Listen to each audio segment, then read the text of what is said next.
This is a Black Nouveau web exclusive. As part of this year's Juneteenth celebration, America's Black Holocaust Museum held its opening ceremony for its new building. Danny Glover was the guest speaker. Here's part 5 of that interview.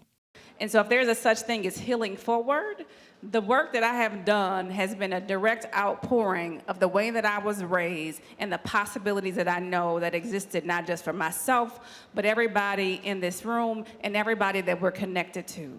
So thank you for being here. As soon as this story is done, the band will begin and the reception will start. So I just want to take that moment to just appreciate and acknowledge you all for being here.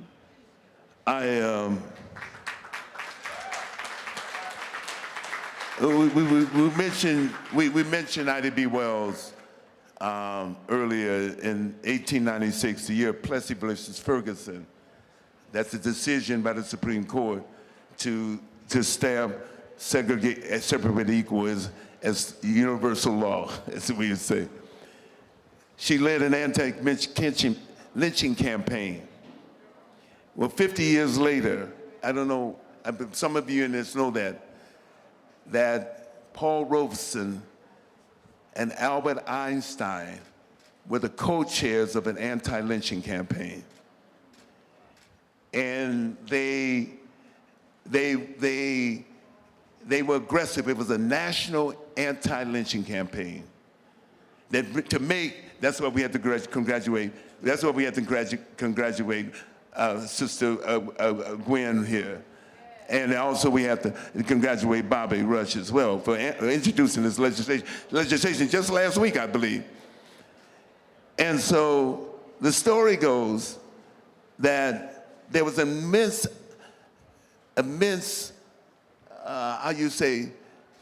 reaction to that from particularly the governor of South Carolina.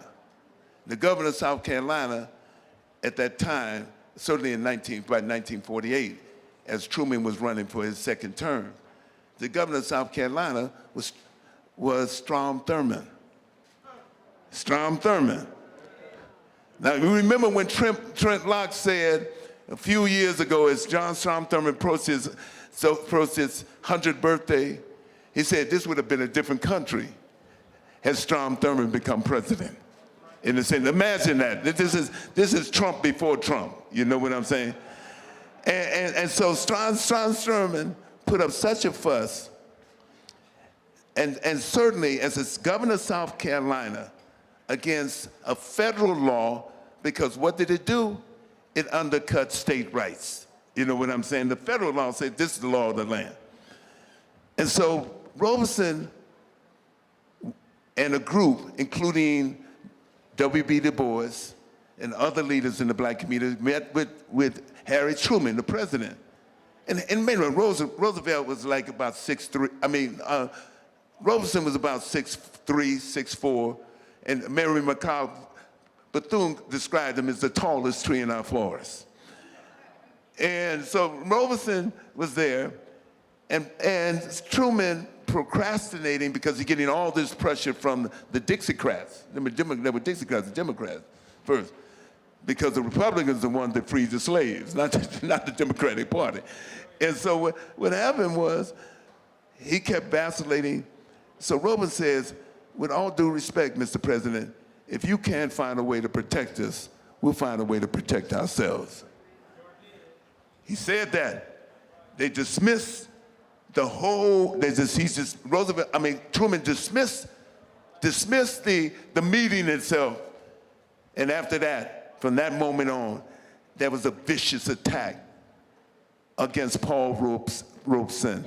In fact, a lot of people in this audience, young people, need to know who Paul Robeson is. Paul Robeson, the son of an escaped slave. The son of an escaped slave, the first two-time All-American football player, the first black All-American football player, a lawyer, sang in more than 12 languages, spoke 12 languages. That's who Paul Robeson was, in a sense. And fought on behalf of labor, fought on behalf of justice around the world. That's who Paul Robeson is. And we need to understand that. We have to resurrect our radicalism. Emma Goldman, Eugene Debs, a socialist who ran for president from in prison in 1918. 1918, on sedition because he opposed the First World War.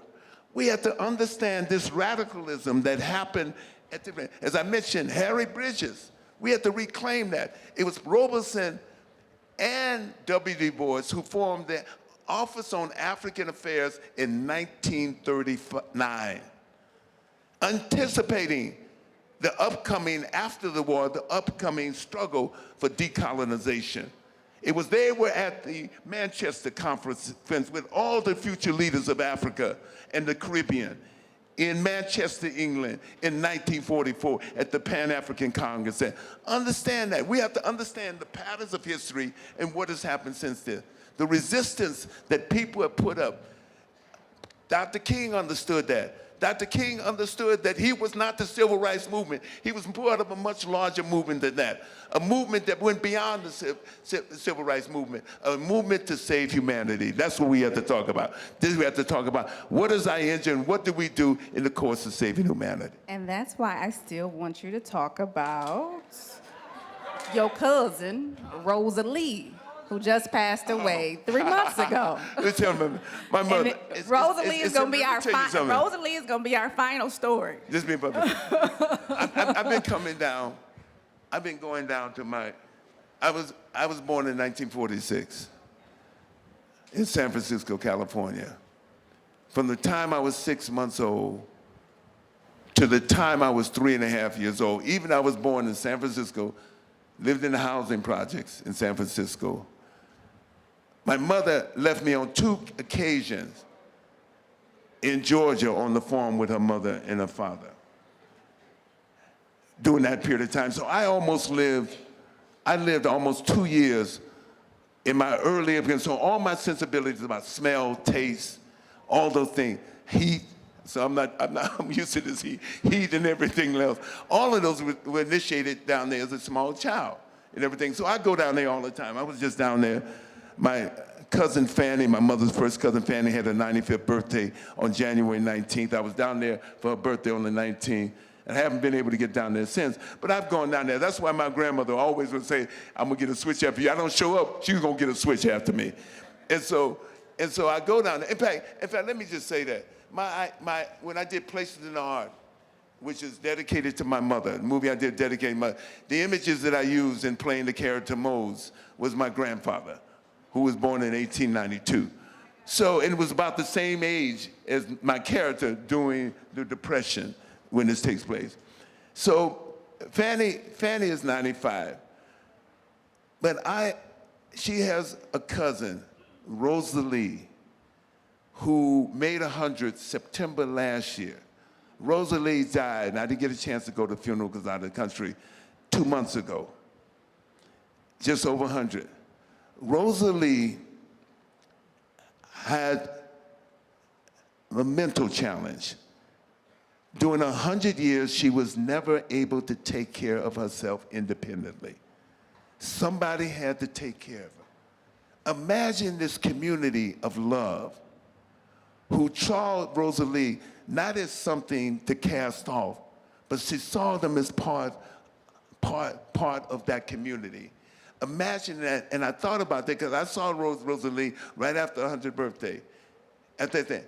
And imagine the kind of community that celebrates and embraces all of us, no matter what or who we are, no matter what our disposition is, no matter what our health is, embraces all of us.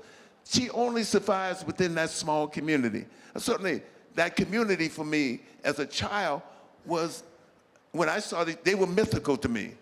My grandparents were mythical to me. The way they talked, and the way they did everything, the way they moved, the urgency in which they lived, the way in which they dealt with their own healing, their own historic trauma and everything, and how they moved throughout. It took that kind of love, that kind of nurturing for Rosalie to be a part of that community as a full citizen of that community, despite Galilee Church honored her and other women as full citizens of that community for 100 years. Think about that when we're talking about the future we want to build as well. Thank you.